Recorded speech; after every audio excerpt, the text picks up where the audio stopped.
Hola, hoy hablaremos sobre el síndrome de Meniere. Acompáñanos. El síndrome de Meniere es un trastorno audiovestibular que afecta al oído interno. Esto se va a caracterizar por la pérdida auditiva fluctuante unilateral, el vértigo episódico y la plenitud auditiva. Esto puede estar acompañado de caídas, inestabilidad en la marcha e inestabilidad postural. El síndrome de Meniere afecta aproximadamente de 50 a 200 por cada 100.000 adultos. Esto se va a informar exclusivamente en adultos y se estima que en menos del 3% va a ser en menores de 18 años, siendo más prevalente entre edades comprendidas entre 40 y 60 años, con un pico máximo entre los 40 y 50.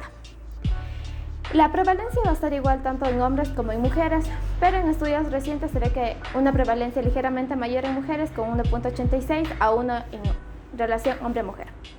La afectación bilateral puede darse dentro de las primeras 2 décadas del inicio de la enfermedad.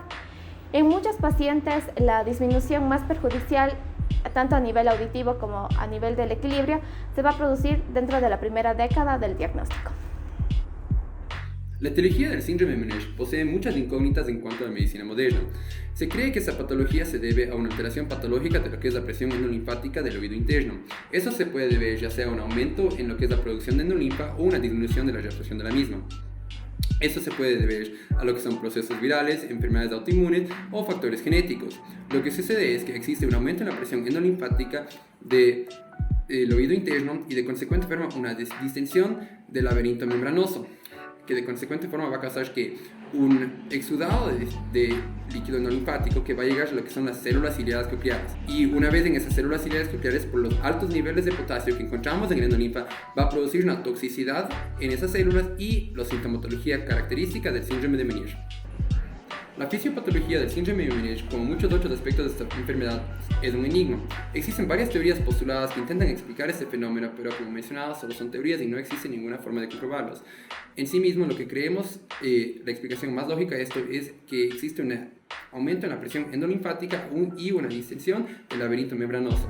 Esto denominamos hidrops endolinfático. Sin embargo, debemos tener en cuenta que el hidrops endolinfático no es un sinónimo para síndrome de Meniere, ya que existen casos de pacientes con hidrops endolinfático que no presentan el resto de las características ni sintomatología del síndrome de Meniere. El síndrome de Meniere presentará manifestaciones clínicas documentadas a través de una entrevista neurotológica.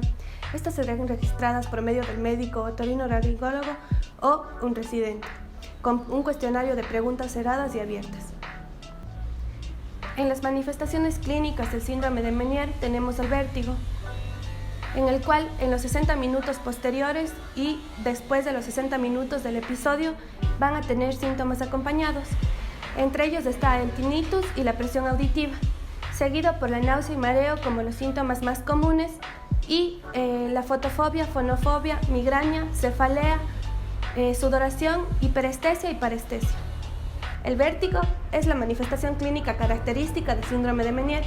En los pacientes se va a presentar en un 97.6%, dentro del cual el 12% de pacientes va a presentar un vértigo paroxístico y continuo.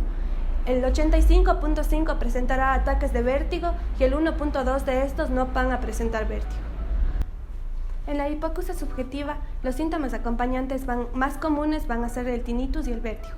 Los menos frecuentes van a ser la presión auditiva. En un estudio realizado en el cual el 95.2% de los pacientes presentaba hipoacusia subjetiva, el 31.6% tuvo hipoacusia subjetiva derecha, el 40.5% presentó hipoacusia subjetiva izquierda y el 27.8% presentó hipoacusia subjetiva bilateral. En tinnitus en relación al vértigo va a ser de manera unilateral. Este va a afectar más a la región de baja frecuencia que a la de alta frecuencia, aunque esto no significa un signo de diagnóstico claro. Otra de las características más frecuentes es la cefalea, siendo la más frecuente bilateral y bifrontal. La sensación de presión es mucho más frecuente que las características de pulsantes, punzantes e irradiadas. Otra de las características es la hipoacusia audiométrica, la cual demostró 3 características de la enfermedad de Meniere. La primera es la región de baja frecuencia, que va de 125 a 1000 Hz. La diferencia en los niveles medios de audición entre el oído índice y el contralateral es más pronunciada en un curso plano. La segunda característica va a ser el rango de frecuencia media-alta, que va a tener un rango de 2000 Hz y superior a este, y tendrá una diferencia menor. Los niveles de audición que se incrementan con el aumento de la frecuencia tendrán un curso diagonal que refleja probablemente la pérdida de la audición en relación a la edad con el oído contralateral.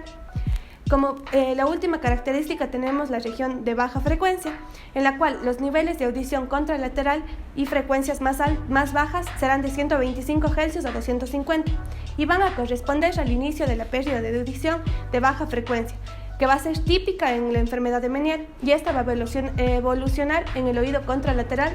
Para el diagnóstico de síndrome de Meniere debemos realizar una anamnesis y un examen físico exhaustivo.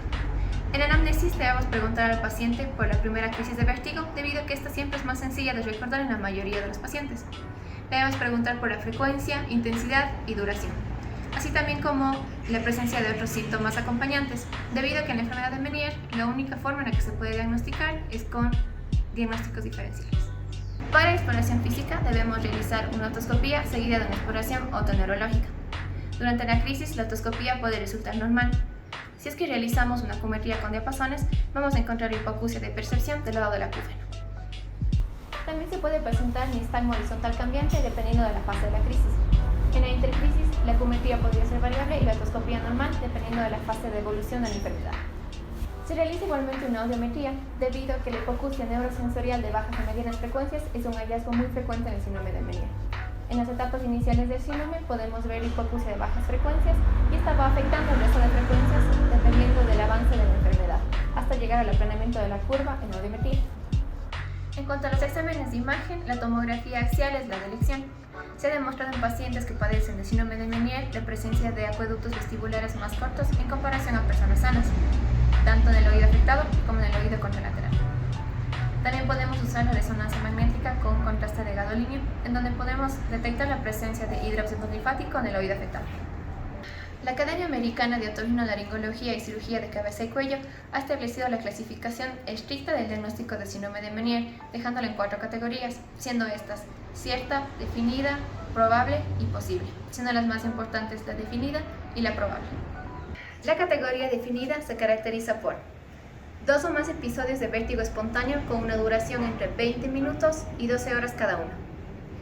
Hipoacusia neurosensorial de frecuencias medias y bajas documentadas con audiometría en un oído, definiendo el oído afectado en al menos una ocasión, antes, durante o después de uno de los episodios de vértigo.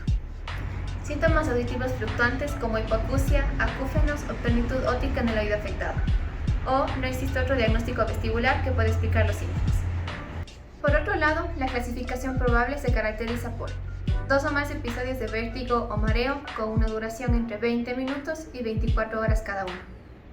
Síntomas auditivos fluctuantes en el oído afectado, tales como hipoacusia, acúfenos o plenitud óptica. O no existe otro diagnóstico vestibular que pueda explicar los síntomas presentados. El objetivo del tratamiento se basa en lograr disminuir la frecuencia, la duración y la gravedad de los ataques agudos de vértigo. Sin embargo, no existe un tratamiento que logre frenar completamente la progresión de esta enfermedad a la pérdida auditiva completa. En la actualidad existen varios esquemas de tratamiento, sin embargo, por fines didácticos hemos dividido el tratamiento en 3. El primero siendo un tratamiento conservador, el segundo siendo un tratamiento no ablativo y el tercero siendo un tratamiento ablativo. Dentro del tratamiento conservador se incluye pedirle al paciente un cambio de estilo de vida, disminuyendo su consumo de cafeína, de alcohol y de sal. Se ha visto que una dieta hiposódica y rica en abundante líquido ayuda a la disminución de la vasopresina con la consecuente disminución de la presión intratimpánica. Dentro de este tipo de tratamientos también se es considerado o recomendado el uso de beta-histina, ya que su mecanismo de acción incluye la disminución de la presión intratimpánica mediante o secundaria a una mejora de la microcirculación en la estría vascular de la cóclea. También se recomienda el uso de diuréticos como la hidroclorotiazida, que también ayudan a la disminución de la presión intratimpánica. Dentro del tratamiento no ablativo se incluye la inyección de corticosteroides intratimpánicos como la dexametasona o la metilprednisona, siendo la dexametasona el fármaco de elección ya que es mejor tolerado por el paciente.